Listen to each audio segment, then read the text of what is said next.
Dua tersangka kasus tudingan ijazah palsu Presiden ke-7 RI Joko Widodo, Jokowi, Egy Sujana dan Damai Hari Lubis, mengajukan restoratif justice, RJ, kepada penyidik. Restoratif justice adalah suatu pendekatan dalam penyelesaian perkara pidana yang dilakukan melalui proses dialog dan mediasi antara pelaku, korban, serta pihak terkait lainnya. Tujuan utama pendekatan ini adalah untuk memulihkan hubungan yang rusak akibat tindak pidana yang terjadi. Egy Sujana adalah ketua tim pembela ulama dan aktivis, TPUA, yang pertama kali melaporkan tudingan ijazah palsu di Bareskrim Polri pada tanggal 9 Desember tahun 2024. Sementara itu, Damai Hari Lubis merupakan seorang advokat dan aktivis hukum yang kerap menyoroti isu-isu sensitif. Ia sudah diajukan restoratif justice ke penyidik pekan lalu, ungkap Direskrimum Polda Metro Jaya Kombes Pol Iman Imanuddin dalam konferensi pers Senin, tanggal 12 Januari tahun 2026, dikutip dari kompas.com. Saat ini polisi menunggu persetujuan dari kedua belah pihak untuk upaya damai ini.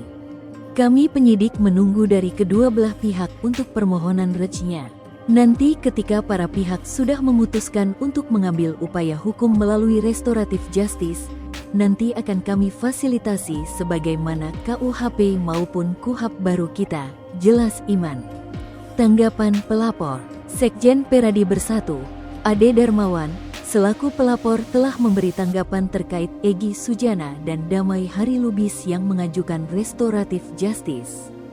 Bahwa kemudian ada permohonan restoratif yang dilakukan pihak terlapor ya, kami menyambut baik. Kami menganggap bahwa tidak ada masalah kalau memang itu adalah upaya yang baik, yang menuju sesuatu yang, kenapa sih kita harus memenjarakan orang, ujarnya saat memenuhi panggilan penyidik di Polda Metro Jaya, Jakarta Selatan, Senin. Ade mengungkapkan pengajuan restoratif justice ini akan dibicarakan terlebih dahulu dengan Jokowi serta tim hukumnya.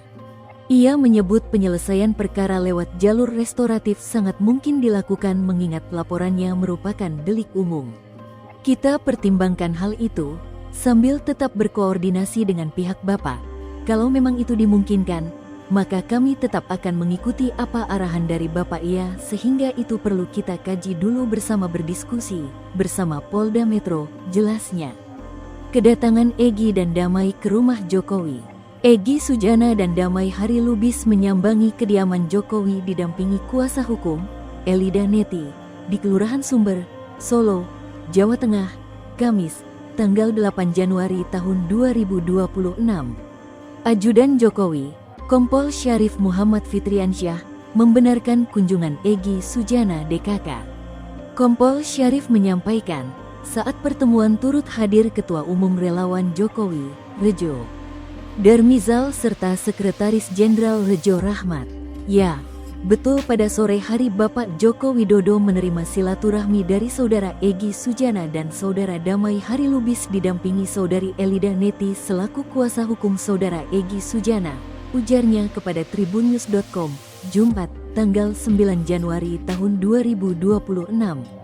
Senada, Damai Hari Lubis membenarkan dirinya dan Egy Sujana ke rumah Jokowi untuk melunasi utang, bertemu dalam agenda tim pembela ulama dan aktivis TPUA pada tanggal 16 April tahun 2025 lalu. Benar, karena Egy minta ditemani oleh saya, di mana Egy merasa terbebani karena saat tanggal 16 April tahun 2025 pada waktu TPUA ke Solo agenda silaturahmi Egy tidak hadir karena faktor sakit, ujarnya kepada tribunnews.com, dikutip Minggu, tanggal 11 Januari tahun 2026. Sehingga ke Solo ini merupakan bagian langkah-langkah agenda internal organisasi TPUA yang layak dijalankan, jelasnya. Damai Hari Lubis mengaku tidak mau ambil pusing soal anggapan jika mereka berdua mendatangi Jokowi untuk meminta maaf mengingat status keduanya yang menjadi tersangka atas laporan Jokowi. Menurutnya, Egy Sujana selaku Ketua TPUA akan memberikan klarifikasi agar isu ini tidak menjadi liar dan bisa mencegah adanya fitnah kepada mereka. Di sisi lain, kuasa hukum Roy Suryo C.S. Ahmad Fauzinuddin memastikan perjuangan membuktikan ijazah Jokowi masih berlanjut. Khozinuddin mengatakan hingga saat ini kliennya, yakni Roy Suryo, Rismon Sianipar, Tifauzia Tiasuma, dan beberapa lagi tetap meyakini ijazah Jokowi palsu.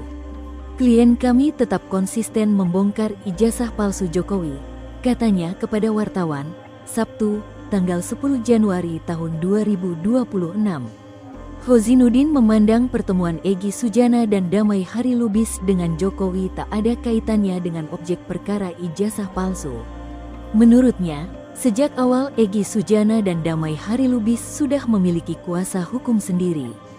Khozinuddin lantas menekankan kliennya tidak terpengaruh dengan manuver Egy dan Damai. Dalam kasus tudingan ijazah palsu Jokowi, polisi membagi dua klaster tersangka.